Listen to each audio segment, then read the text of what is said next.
ഈ വാർത്താ മണിക്കൂറിലെ പ്രധാന റിപ്പോർട്ടുകളുമായി വാർത്താമഴ ആരംഭിക്കുന്നു. ഞാൻ എസ് വിജയകുമാർ. രണ്ടുപേരുടെ മരണത്തിനിടയാക്കിയ അടൂർ പട്ടാഴിമുക്കിലെ അപകടത്തിൽ കൂടുതൽ വിവരങ്ങൾ പുറത്ത്.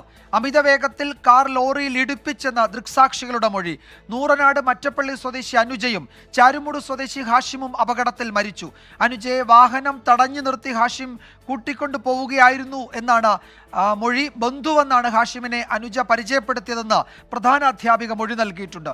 കാർ ഓടിക്കൊണ്ടിരിക്കെ ഡോർ 3 തവണ തുറക്കാൻ ശ്രമിച്ചെന്ന് ഗ്രാമപഞ്ചായത്ത് അംഗം ശങ്കർ മാരൂർ പറഞ്ഞു. കാർ അമിത വേഗത്തിൽ വന്നിടിക്കുകയായിരുന്നുവെന്ന് ലോറി ഡ്രൈവറുടെ മകൻ ഷാരൂഖും പ്രതികരിച്ചു. അമിത വേഗതയിൽ വന്ന ഈ കാറ് ന്യൂമാൻ സെൻട്രൽ സ്കൂളിന് സമീപം വെച്ച് 2 ട്രിപ്പ് കേപ്പ് റോഡിന് അപ്പുറത്തെ സൈഡിലേക്ക് പോവുകയും ഇതിൻ്റെ ഫ്രണ്ട് ഡോറ് 3 ട്രിപ്പ് ഈ ഡോറ് തുറന്നു, ഓടിക്കൊണ്ടിരുന്ന വാഹനത്തിൻ്റെ ഡോറ് തുറന്നു. ഇതിൽ പെട്ടെന്ന് നോക്കുന്ന ഒരാൾക്ക് സ്വഭാവമായിട്ട് മനസ്സിലായി ഇതിൽ ആരെയോ ശാരീരികമായിട്ട് ഉപദ്രവിക്കുകയാണ് എന്നൊരു തോന്നൽ ഞങ്ങൾക്ക് തന്നെ ഉണ്ടായി. അതിൻ്റെ അകത്ത് കാല് വെളിയിൽ വന്നു ഇതിൻ്റെ അകത്ത്. അപ്പോൾ സ്വാഭാവികമായിട്ടും ആ ഒരു പ്രദേശത്തൊക്കെ നിരന്തരം ഇങ്ങനെ കള്ളു പിടിച്ചിട്ടൊക്കെ രാത്രിയിലുള്ള ആളുകൾ നടക്കുന്ന ഒരു രീതിയുണ്ട്. അപ്പോൾ അങ്ങനെയുള്ളൊരു പ്രശ്നമായിരിക്കുമെന്ന് ഞങ്ങൾ കരുതി ഞങ്ങൾ സത്യത്തിൽ അത് പോലീസിനെ ഇൻഫോം ചെയ്യാൻ പോയില്ല. പോലീസിനെ ഇൻഫോം ചെയ്താലും അവർ സ്റ്റേഷൻ്റെ ദൂരപരിധി വെച്ച് കേപ്പ് റോഡിൽ അവർക്ക് എത്താൻ കഴിയില്ല. പിന്നെ ഒരു സുഹൃത്ത് തൊട്ടപ്പുറത്ത് ഒരു ഹോട്ടലിൻ്റെ സൈഡ് വെച്ച് നിൽപ്പുണ്ടായിരുന്നു. അദ്ദേഹത്തെ അന്നേരം ആ ഒരു സ്പോട്ടിൽ ഞാൻ വിളിക്കുകയും ചെയ്തു, എന്താ പ്രശ്നം നോക്കണമെന്ന് പറയാൻ വിളിച്ചത്. പക്ഷേ അദ്ദേഹം കോൾ അറ്റൻഡ് ചെയ്തില്ല. അതുകൊണ്ട് ഇത് എന്താ സംഭവം എന്ന് പറയാൻ കഴിഞ്ഞില്ല. ഈ കുട്ടി അതിൻ്റെ മുഖം ഒന്നും നമുക്ക് വ്യക്തമായിട്ട് കാണാൻ കഴിഞ്ഞില്ല. ന്യൂമാൻ സെൻട്രൽ സ്കൂളിൻ്റെ തൊട്ടിപ്പുറത്ത് ഒരു മതിലിനോട് ചേർന്ന് ഈ സ്പീഡിൽ വന്ന് ഈ ഡോറ് തുറന്നുകൊണ്ട് തന്നെ ഈ വാഹനം അവിടെ നിർത്തിയിരുന്നു. ഈ പെണ്ണ് വെളിയിലേക്ക് ഇറങ്ങുകയും ചെയ്തു. നമ്മൾ പിന്നീട് അങ്ങ് വിട്ടുപോയി ഈ ഒരു സംഭവം ആയതുകൊണ്ട്. അപ്പോൾ അതിൻ്റെ അകത്ത് അങ്ങനെ ഒരു കാഴ്ച നമ്മൾ കാണാനിടയായിരുന്നു. പിറ്റേ ദിവസം രാവിലെ ഈ വാർത്ത വരുമ്പോഴാണ് ഈ ഒരു സംഭവമാണെന്നുള്ളത് നമുക്ക് അറിയാൻ കഴിഞ്ഞത്. शाहरुख मेरा नाम सर, हम लोडिंग के लिए जा रहा था, कोटेम से खाली करके आए थे हम। कोटेम से खाली करने के लिए शिवकाशी के लिए जा रहे हैं हम। वहाँ पे फादर मेरा गाड़ी चला रहा था, मैं सो रहा था। वहाँ पे रोड साइड कार आई थी, फादर बता रहा जैसे मेरा रोड साइड कार आके और गाड़ी में टकराई है जी। हमारी गाड़ी तो वहाँ पर रुक गई है, आराम से कंट्रोल कर लिया हमने जी। वहाँ पे 40 स्पीड पे गाड़ी वहाँ कंट्रोल कर ली जी। उसके बाद फिर वहाँ पर गाड़ी खड़ी हो गया लोडिंग के लिए। अब वो एक्सपायर हो गया जो भी होया सर। कार का सर कम से कम 60 से कम नहीं थी। और वे तो हम तो अपनी साइड चल रहे थे, वे तो रोड साइड आ रही थी। अब हमारी सर इसमें क्या गलती है? ഈ വാഗണാർ മനപ്പൂർവ്വം വന്ന് ഇടിച്ചു കയറ്റുമായിരുന്നു. വാഗണാറിലെ സ്വിഫ്റ്റ് ഡിസയർ ഇടിച്ചു കയറ്റുമായിരുന്നു. അതുപോലെ മദ്യവെച്ചിട്ടുണ്ടായിരുന്നു. മദ്യം കുപ്പിയൊക്കെ അതിനകത്ത് തന്നെ കിടപ്പുണ്ട്. അന്നേരം പിന്നെ അത് കഴിഞ്ഞ് നമ്മൾ അടൂർ ഗവൺമെൻറ് ഹോസ്പിറ്റലിൽ പോയപ്പോൾ നമ്മൾ അറിയുന്നത് കൂടുതലുള്ള ടീച്ചർമാർ വന്നു. ഈ ടീച്ചർമാരെല്ലാം കൂടെ ടൂർ പോയതാണ്. മാജിക് പ്ലാന്റ് ടൂർ പോയിട്ട് വന്ന വഴിക്ക് കുളക്കട വെച്ചിട്ട് പിടിച്ചിറക്കുകയാണ് ഈ കുഞ്ഞ്. ഈ ടീച്ചറിനെ പിടിച്ചിറക്കുകയാണ്. അന്നേരം ആദ്യം ഈ ടീച്ചർ മറ്റേ ടീച്ചർമാർ പറഞ്ഞ് ഞങ്ങളുടെ അനിയൻ കൊച്ചച്ഛൻ്റെ മോനാണ്, ഞങ്ങൾ വന്ന അനുജ പറഞ്ഞു. അങ്ങനെ അത് കഴിഞ്ഞിട്ട് ഇവർ പൊക്കി കഴിഞ്ഞപ്പോൾ വേറൊരു ടീച്ചർ വിളിച്ചു. ഈ അനുജ ടീച്ചറിൻ്റെ ഫോണിൽ വിളിച്ചപ്പോൾ പറഞ്ഞത് ഞങ്ങൾ ആത്മഹത്യ ചെയ്യാൻ പോകുമെന്ന് പറഞ്ഞു. അത് ഈ ടീച്ചർമാർ അവിടെ ഹോസ്പിറ്റലിൽ വെച്ച് ഞങ്ങളുടെ അടുത്ത് പറഞ്ഞായിരുന്നു. ഞങ്ങൾ പിന്നെ ഇവിടുന്ന് എടുത്ത് അങ്ങോട്ട് ഇറങ്ങുമ്പോൾ ചെറിയൊരു അനക്കം ഉണ്ടായിരുന്നു. പിന്നെ അവിടെ എത്തുമ്പോഴത്തേനും മരിച്ചു. ശ്രീജിത്ത് ശ്രീകുമാരനും മനീഷ് മഹിപാലും വിവരങ്ങൾ നൽകും. ശ്രീജിത്ത്, ഇതിൽ കൂടുതൽ വിവരങ്ങൾ ഇപ്പോൾ വന്നുകൊണ്ടിരിക്കുകയാണല്ലോ. ദൃക്സാക്ഷികളുടെ മൊഴിയുണ്ട്. ഈ സംഭവത്തിലേക്ക് നയിച്ച സാഹചര്യങ്ങൾ ഇപ്പോൾ ഏറെക്കുറെ വ്യക്തമാകുന്നുണ്ട്. പോലീസ് ഔദ്യോഗികമായി എന്തൊക്കെ കാര്യങ്ങൾ അറിയിക്കുന്നത്? ഒരു ആത്മഹത്യയായിരുന്നു അല്ലെങ്കിൽ ആ നിലയിൽ ഒരു സ്ഥിരീകരിക്കത്തക്ക വിവരങ്ങൾ പോലീസിനും ശേഖരിക്കാൻ കഴിഞ്ഞിട്ടുണ്ടോ?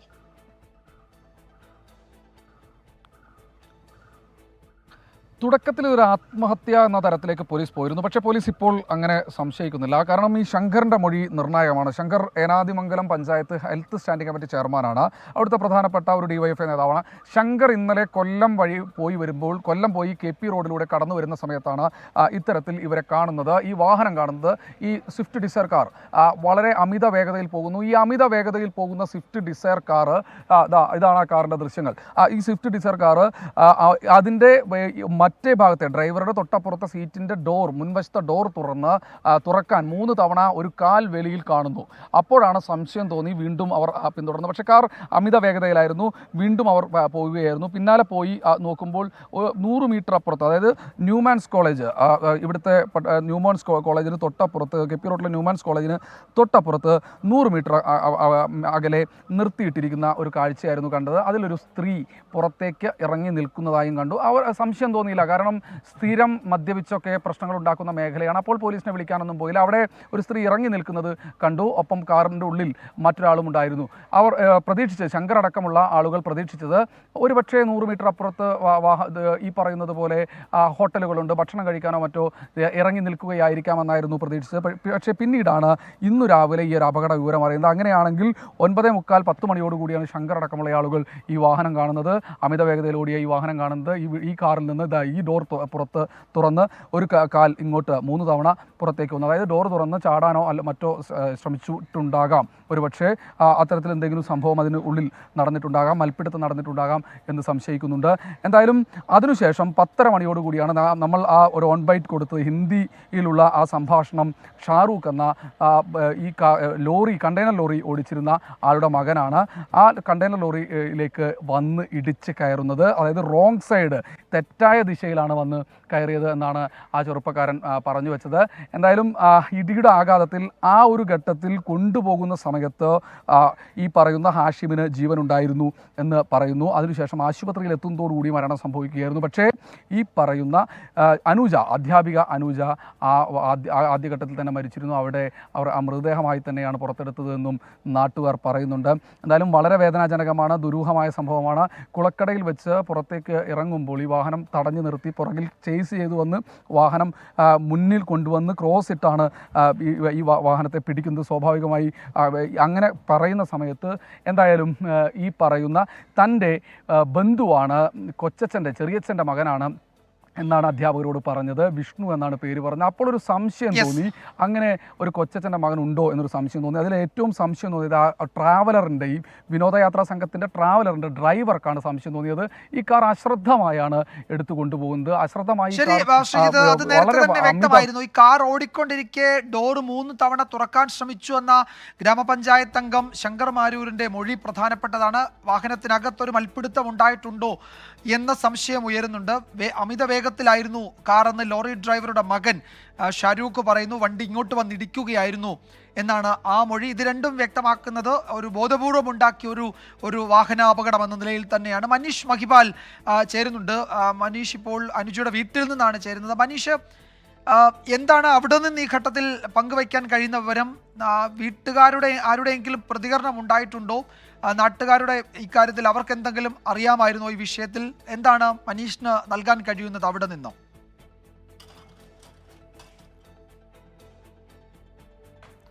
നിജമാർ, ഞാൻ നിൽക്കുന്നത് നിലവിൽ മറ്റപ്പള്ളി പാലമേൽ പഞ്ചായത്തിലാണ്. ഇവിടെ അനുജര വീട്ടിന് തൊട്ടടുത്തുള്ള ഒരു കവലയാണ്. ഇവിടെ നിന്ന് പങ്കുവയ്ക്കാനുള്ള വിവരം, അനുജര വീട്ടിൽ താമസമുള്ള അനുജര അച്ഛനാണ്. അമ്മ നേരത്തെ മരണപ്പെട്ടു പോയതാണ്. പിന്നീട് അനുജര സഹോദരനുണ്ട്, കുഞ്ഞുമുണ്ട്. ഭർത്താവ് താമസിക്കുന്ന കായംകുളത്താണ്. അവധി ദിവസങ്ങളിൽ മാത്രമാണ് കായംകുളത്ത് ഭർത്താവിൻ്റെ വീട്ടിലേക്ക് പോവുക. അല്ലാത്ത ദിവസങ്ങളിൽ ഇവിടെ അനുജര ഈ നൂറിനാടുള്ള വീട്ടിലായിരിക്കും. ഇവിടെ നിന്നും ബസ് മാർഗ്ഗമായിരിക്കും സ്കൂളിലേക്ക് എല്ലാ ദിവസവും പോവുക. വീടിൻ്റെ തൊട്ടടുത്തുള്ള കാർ മാർഗ്ഗമാണ് സ്കൂളിലേക്ക് പോവുക. അനുജയുടെ വീട്ടിന് തൊട്ടടുത്തുള്ള കട നടത്തുന്ന ചേട്ടനാണ്.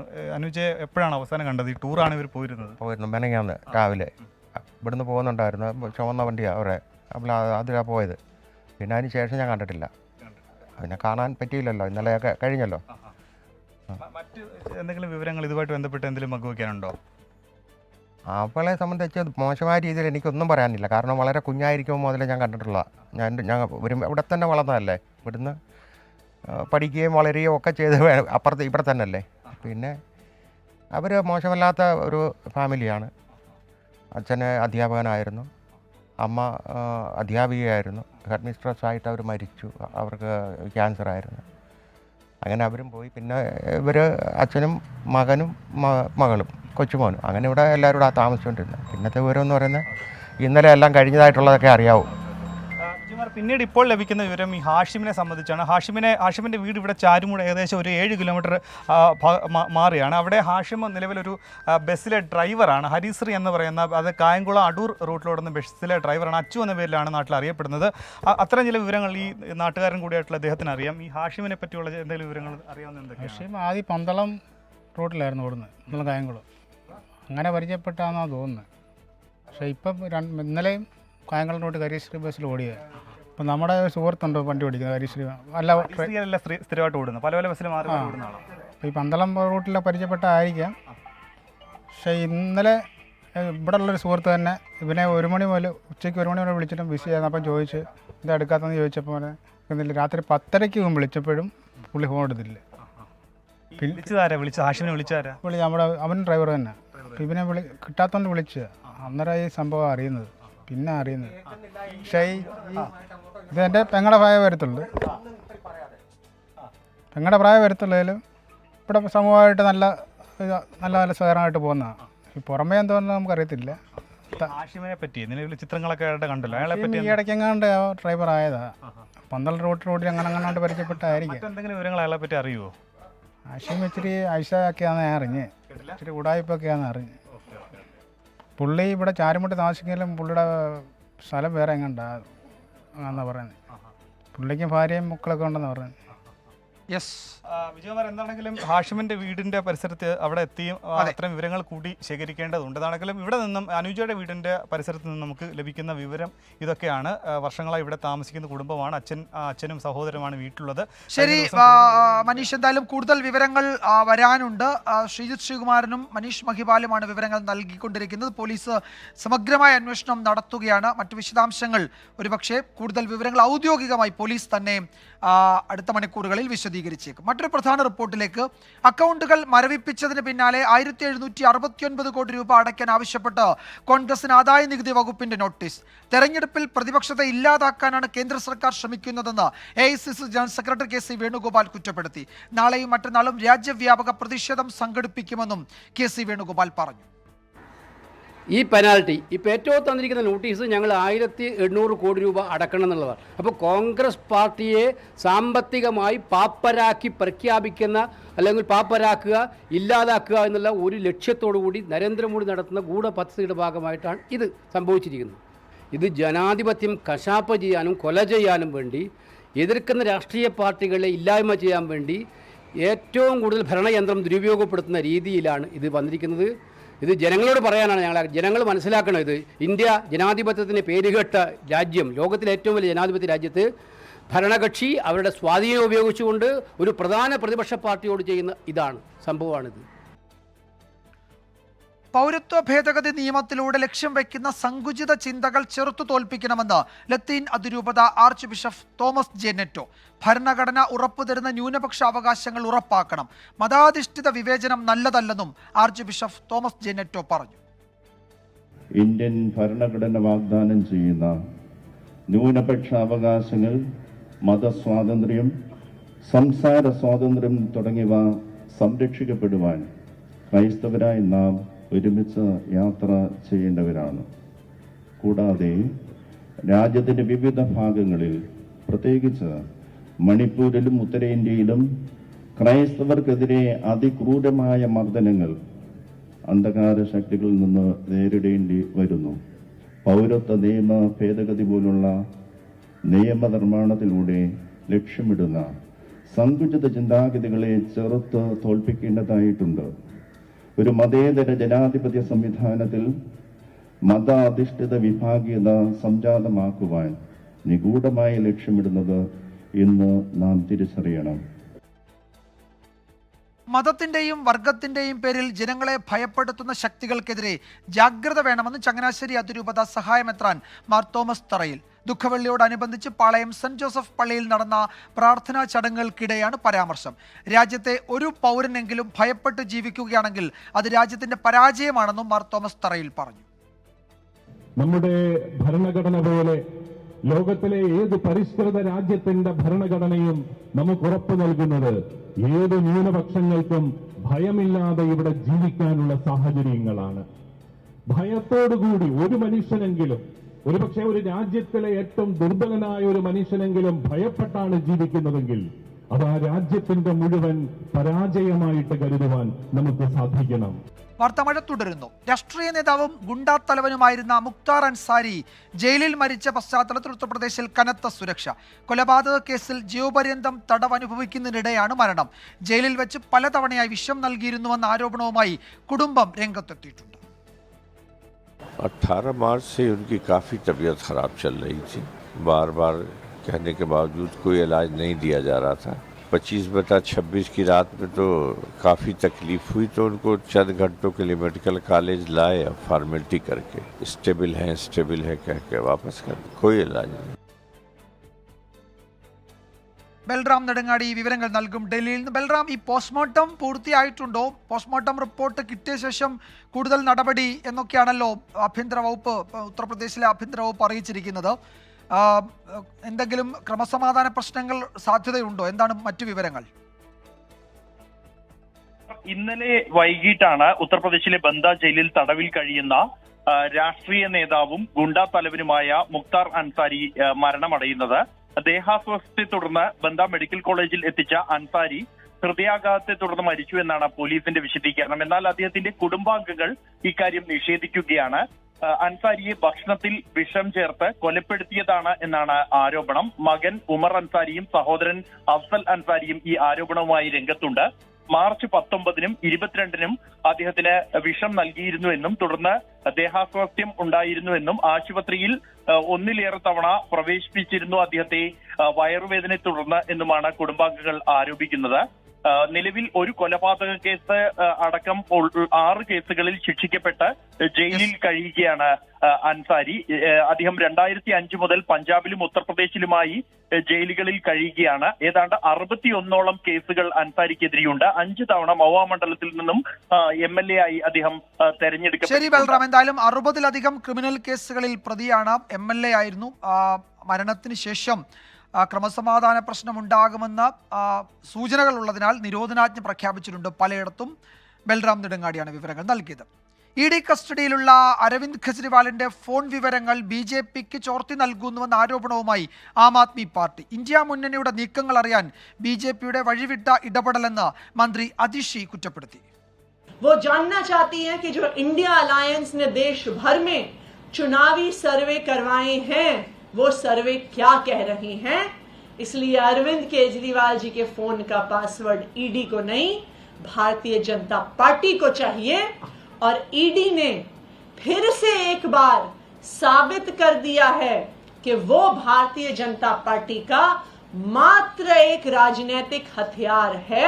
अरविंद केजरीवाल के फोन के पासवर्ड के लिए उन्हें हिरासत में रखना भारतीय जनता पार्टी को, आम आदमी पार्टी और इंडिया अलायंस की चुनावी स्ट्रैटेजी पता करने का एक तरीका है. ആർ അച്യുതൻ വിവരങ്ങൾ നൽകും ഡൽഹിയിൽ നിന്ന്. അച്യുതൻ, ഇപ്പോൾ സുനിത കെജ്രിവാൾ മാധ്യമങ്ങളെ കണ്ടുവല്ലോ. അരവിന്ദ് കെജ്രിവാളിന് വേണ്ടി സമൂഹ മാധ്യമങ്ങളിലൂടെ കൂടുതൽ പ്രചാരണം നടത്തണമെന്ന് അവർ ആഹ്വാനം ചെയ്തിട്ടുണ്ട്. എന്താണ് മറ്റു വിവരങ്ങൾ അച്യുതൻ? ഈ മദ്യനയ അഴിമതി കേസിൽ ഈ ഡിജിറ്റൽ രേഖകൾ ശേഖരിക്കാൻ അരവിന്ദ് കെജ്രിവാളിനോട് ഈ പാസ്വേഡ് ആവശ്യപ്പെടുന്നത് അത് BJPക്ക് വേണ്ടിയാണ് എന്നുള്ള ഒരു ഗുരുതര ആരോപണമാണ് ഇപ്പോൾ ഈ ആം ആദ്മി പാർട്ടി ഉന്നയിച്ചിരിക്കുന്നത്. കാരണം ഈ രേഖകൾ, അതായത് പ്രചരണ പദ്ധതികളുടെ അടക്കം വിവരങ്ങൾ അത് കേജ്രിവാളിന്റെ ഫോണിലുണ്ട്.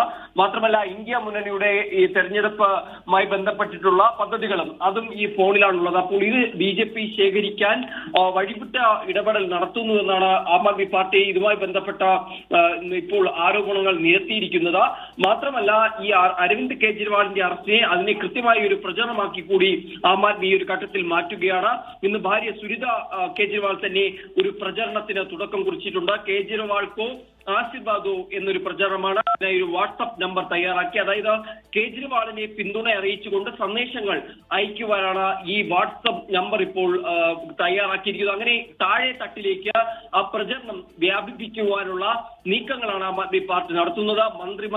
ഡൽഹി മന്ത്രിമാർ വീടുകൾ തോറും കയറി ഇറങ്ങി ഈ ലഘുലേഖകൾ നൽകുവാൻ കൂടി ഇപ്പോൾ തുടങ്ങിയിരിക്കുന്നു. അങ്ങനെ താഴെത്തട്ടിലേക്ക് പ്രചരണം കൊണ്ടുചെന്ന. ശരി അച്യുതൻ, എന്തായാലും ഗുരുതരമായ ആരോപണമാണ് ആം ആദ്മി പാർട്ടി ഉന്നയിക്കുന്നത്. ഈ ഫോണിലെ വിവരങ്ങൾ BJPക്ക് വേണ്ടിയാണ് ED ചോർത്തി നൽകാൻ ശ്രമിക്കുന്നത്. തെരഞ്ഞെടുപ്പിൽ ഇന്ത്യ മുന്നണിയുടെ നീക്കങ്ങളെ പറ്റിയുള്ള വിവരങ്ങൾ ലഭിക്കാനാണ് EDയെ മുൻനിർത്തി BJP ഈ ശ്രമങ്ങൾ നടത്തുന്നത്. അങ്ങനെ ഗൗരവമുള്ള ആരോപണങ്ങൾ ആം ആദ്മി പാർട്ടി ഉന്നയിക്കുകയാണ്. അച്യുതനാണ് വിവരങ്ങൾ നൽകിയത്. ഈ റിപ്പോർട്ടോടെ വാർത്താമഴ അവസാനിക്കുന്നു.